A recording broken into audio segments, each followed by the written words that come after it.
Jean-Louis Bocarno. Vous savez, le daltonien de service, moi je croyais les pervenches mauves. Oui, mais comme quoi tout évolue, Jean-Louis, tout évolue. Oui. Ouais, Bon. alors, Brigandé. Regardez, c'est le nom du jour, ça. C'est le nom Voilà. du jour. Brigandé ET et non pas ER. Je sais que ouais. les noms de famille n'ont pas d'orthographe. C'est Jean-Louis Audrey Bocarno qui nous le demande et qui habite Dourdan. Bonjour Audrey. Brigandé, alors à votre avis, Bah, volé.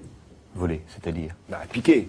Piqué, Chouré. pourquoi Bah, je sais pas, brigandé, le brigand. Oui, c'est logique, mais c'est pas ça du tout. Enfin, on va voir. Il y a une évolution, comme bien souvent. Les brigandés, d'abord, ne sont pas nombreux du tout. Audrey, vous êtes, là on en connaît, avec vous on en a 1 sur 30, vous êtes à peu près 30 en France, donc certainement tous cousins, de près ou de loin, descendants d'un même ancêtre qui vivait où? La carte de France des brigandés va très vite nous renseigner. Elle est offerte par généalogie.com. C'est un site où on trouve voit dans l'Est. ces cartes gratuitement. petit Et peu dans, on les trouve plutôt un peu côté Champagne. On voit une petite pointe, mais ils sont pas nombreux, donc c'est normal. Petite pointe sur Côte d'Or, Aube.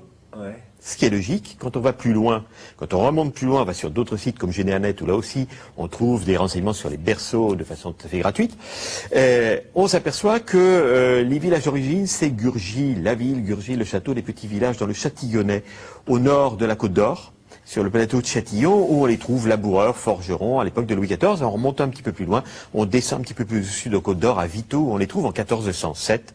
1407, c'est une très belle date en généalogie, hein, on remonte déjà pas toujours aussi loin.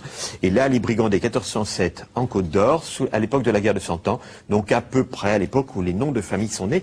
Et d'où est-ce que ça vient? Nous sommes en pleine guerre de Cent Ans. Justement, là, tout va s'éclairer. Audrey, le brigand d'autrefois n'était pas le voleur. Le brigand, ça vient d'un mot italien brigante, qui désignait le soldat qui va en troupe, qui va en brigade. Le brigadier commande une brigade, c'est une troupe.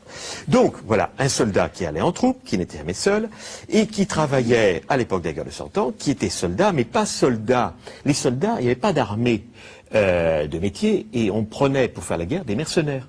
Donc c'était une bande de mercenaires, les brigandes, qui venaient faire la guerre, et la guerre de Cent Ans, remettons les pendules à l'heure, la guerre de Cent Ans a duré 100 ans, oui, mais n'a pas été 100 ans de conflit ininterrompu. On se battait pendant 3 ans, il y avait les trêves de 2 ans, etc.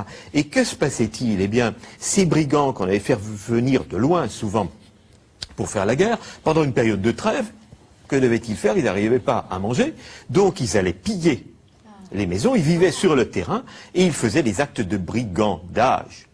D'où le mot qui a petit à petit dévié. Mais brigander est à prendre au sens ancien, tout simplement, c'était le petit brigand, le petit soldat. D'accord. Merci beaucoup, Monsieur Bocarno. C'était